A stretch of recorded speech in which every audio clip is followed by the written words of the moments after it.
Hello আব্বু। Hello বাবু, কেমন আছিস? বাবা আমি ভালো আছি, তুমি ভালো আছো?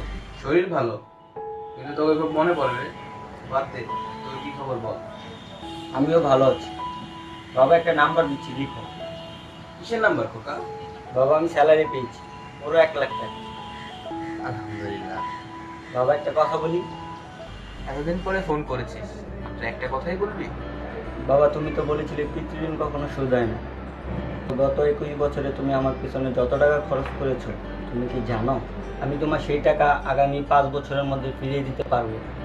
আমার এখানের 1 টাকা, তোমার এখানের 100 টাকা। বাবা, একটা গল্প শুনবি?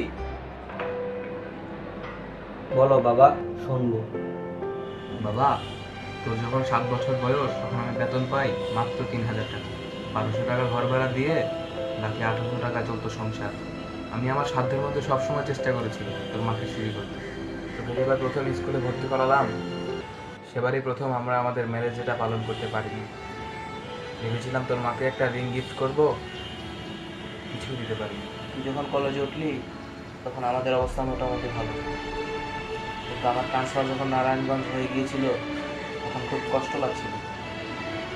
রোজ রোজ উত্তরা থেকে নারায়ণগঞ্জ বাসে করে পায়ে হেঁটে ঘামে ভিজে খুব দুর্বিষহ লাগছিল বুঝলি। একদিন শোরুম থেকে একটা বাইক দেখে আসলাম, ভেবেছিলাম কিনবো,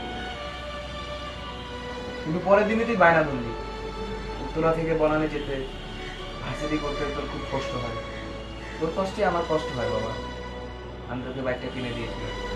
হতে পারে আমার 1 টাকা তোর ওখানে 1 পয়সা, কিন্তু মনে করে দেখ এই 1 টাকা দিয়ে বন্ধুদের নিয়ে কত পার্টি করেছিস, ব্র্যান্ড নিউ মোবাইলে হেডফোন কানে লাগিয়ে সারা রাত কত গান শুনেছিস, ট্যুর করেছিস, পার্টি করেছিস, পিকনিক করেছিস, কনসার্ট দেখেছিস। তোর প্রতিটা দিনই ছিল স্বপ্নের মতো। আজ তোর 100 টাকা নিয়ে আমি এখন হার্টের বাইপাস করাই, ডায়াবেটিস মাপাই। জানিস বাবা, আমার মাছ খাওয়া নিষেধ, মাংস খাওয়া নিষেধ, কিন্তু কি করে এত টাকা খরচ করি বল। তাই আজ আমি তোর টাকা নিয়ে কল্পনার হাট বসাই। সে হাটে আমি প্রতিদিন মোটরসাইকেল চালিয়ে সারা শহর ঘুরে বেড়াই, বন্ধুদের নিয়ে সিনেমা দেখতে যাই। তোর মায়ের হাত ধরে রাখি রাখি রাখি। বাবা চুপ করো বাবা, প্লিজ বাবা চুপ করো।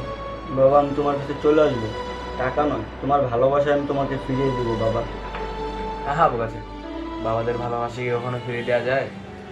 ছোট্ট শিশুদের মলমূত্র মুছা যায়, আবার বুড়োদের ঘরেও ঢোকা যায়। তোকে একটা প্রশ্ন করি বাবা, ধর আমি তুই আর তোর খোকা একটা নৌকাতে বসে আছি, কিন্তু হঠাৎ করে নৌকাটা ডুবতে শুরু করলো। তুই যে কোনো একজনকে বাঁচাতে পারবি, এখন বল তুই কাকে বাঁচাবি?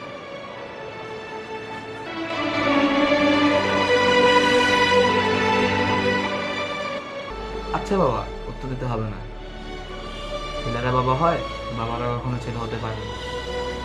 পৃথিবীতে সবচেয়ে ভারী জিনিস কি জানিস? পিতার কাঁধে পুত্রের লাশ। আমি প্রতিদিন একটা দোয়াই করি, আমি যেন আমার কবরের ঘরটায় আমার পুত্রের কাঁধে চলে যাই। বাবা তুই আমার একটা ঋণই শোধ করতে পারবি, আমার তোকে কোলে নেওয়ার ঋণ।